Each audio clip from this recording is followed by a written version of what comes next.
Good evening and welcome to KiniNews. I'm your host, Camelia. Malaysia's treatment of refugees has come under the spotlight following the escape of 528 detainees from a detention center yesterday. Today, an Umno vice president called on the government to improve their treatment of refugees. Refugees should be allowed to register with the UN High Commissioner for Refugees in Malaysia and be given freedoms, including the freedom to work. This is according to Umno Vice President Khaled Nordin. He said this while commenting on the escape of 528 undocumented persons from a detention center yesterday. In a statement, Khaled pointed out that the government would not have to import millions of unskilled laborers through various complicated deals if these refugees can be put to work. He said it would also allow the refugees to develop skills, sustain themselves, and reduce the burden on the government. Khaled added that unrest at immigration detention centers is not new, suggesting that it was likely to do with the conditions and the long duration of detention. He said prolonged detention without any clarity on their future is a violation of human rights and is also a waste on public funds. Khaled also called on the government to show compassion to those who seek refuge in the country and to enhance cooperation with the UNHCR so that the refugees can be immediately relocated and start a new life in third countries. Malaysia's treatment of refugees has come under the spotlight once again following the incident at the detention center yesterday.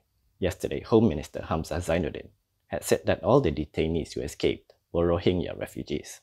Hamzah has stressed that Malaysia does not acknowledge their refugee status and they are in the country on a humanitarian basis. PKR Subang MP Wong Chen has also urged the government to review and improve their policies and provisions for refugees. Subang MP Wong Chen has urged the government to review and improve their policies for refugees. The call came after more than 500 detainees broke out of an Immigration Department temporary detention center in Sungai Bakap yesterday. Many of them were said to be Rohingya asylum seekers. In a statement today, he said the breakout did not appear to be a planned incident with any external help. This was as the refugees, including young children, were reported to be walking barefoot, without any food or water and without any clear final destination. He said it appeared as if all they wanted to do was to get as far away from the Sungai Bakap detention center as they possibly could, which was clearly an act of extreme desperation. With this, he called on the government to be transparent and accountable on what was really going on in all temporary immigration detention centers. He said that they had to ensure that the re-arrested refugees are not mistreated and met with punishments. Wong also called on the Parliamentary Special Select Committee on Fundamental Liberties and Constitutional Rights to summon Home Minister Hamzah Zainuddin to testify and respond to some fundamental refugee policy issues. This included why the government stopped the UNHCR from having full access to refugees seeking asylum in Malaysia since 2019, and how much they are spending on managing refugees. Wong reminded Hamzah that the incident risks further damaging the reputation of the nation, and his next steps and actions will have an impact on Malaysia's economy and international standing. Meanwhile, the government has announced that they are carrying out an in-depth study of a plan to create job opportunities for refugees in the country due to security factors.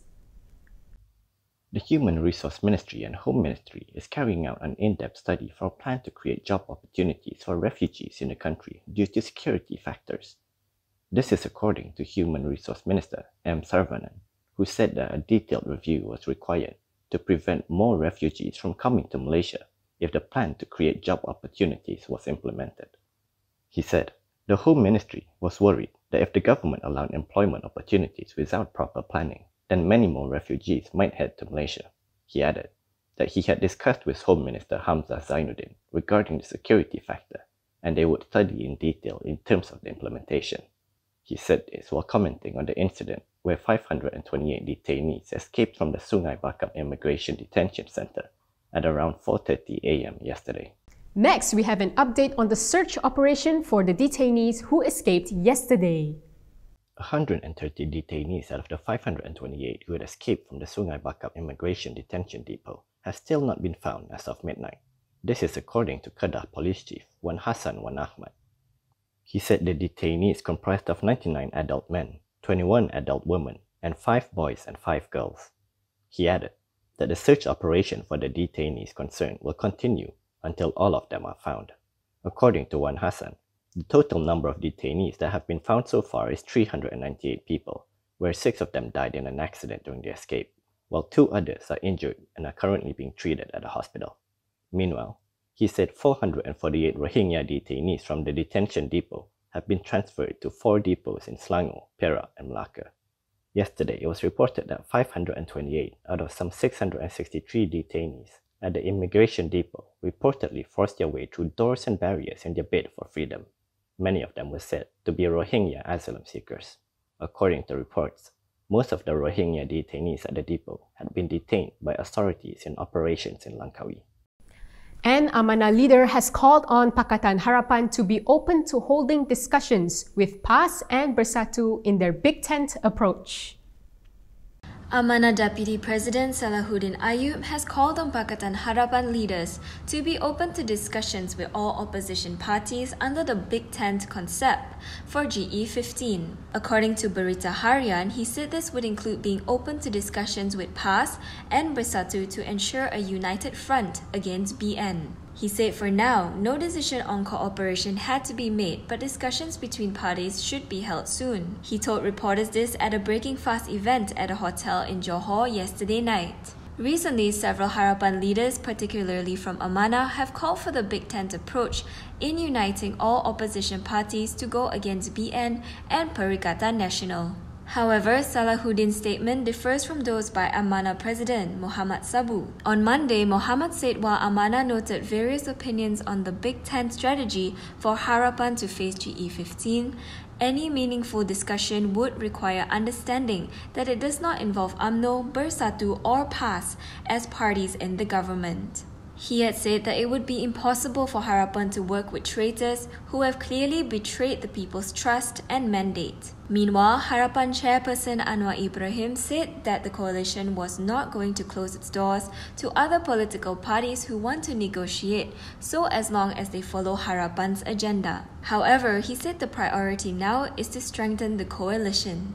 UMNO President Ahmad Zahid Hamidi's lawyer has lodged a police report on a purported leaked document that contained allegations of interference in the judicial process. The legal team representing UMNO President Ahmad Zahid Hamidi will be filing a police report over the alleged past intelligence report. In a statement yesterday, Zahid's lead counsel, Hisham Tepotek, said they were shocked and troubled by the expose in the social media over the leaked document titled Political Engagement Report of the past central leadership. He said, among others, one of the conclusions contained a reference on an urgent need to get involved and expedite sentencing. Hisham said that in this context, the document was obviously referring to Zahid's court case. He also called for the relevant authorities to have the matter thoroughly investigated to determine whether attempts were made to compromise the integrity of the judicial process. The so-called leaked documents have been circulating in political circles and on social media. The document contained the alleged findings of 2 past figures after meeting several top figures in Bersatu and UMNO. So far, Terengganu Menteri Besar and past Vice President Ahmad Samsuri Mokhtar, who was mentioned in the document, has refuted the veracity of the document, calling it rubbish. Johor has a new State Assembly Speaker. Muhammad Puad Zarkashi has been appointed as the 15th Speaker of the Johor State Assembly, which sat for its first meeting of the first session today. Rangit State Assembly person Muhammad Puad Zarkashi was appointed as the 15th Speaker of the Johor State Assembly during its first meeting of the first session today. His name was proposed by Johor Menteri Besar, Wan Hafiz Ghazi. Puad described his appointment as an honour and gave his assurance that he would perform his duty to the best of his ability. He also expressed his appreciation to former Assembly Speaker Suhaizan Kayat and Deputy Speaker Gan Pek Cheng for their services. He added that the August House is a place for representatives to discuss and make decisions for the benefit of the people and the state of Johor. He told the representatives not to mar the State Assembly proceedings with bad manners, saying that it was not a monkey cage. In the Johor state election last month, Puad, who is Batu Pahat UMNO Division Chief, won the Rangit seat with a majority of 1,930 votes. And that is all from me today. For more stories, you can go to KiniTV.com. You can also follow us on Instagram, Twitter, YouTube, and Facebook for the latest news updates. If you'd like to support independent media, do consider subscribing to MalaysiaKini.com. I'm Camelia. Thanks for watching.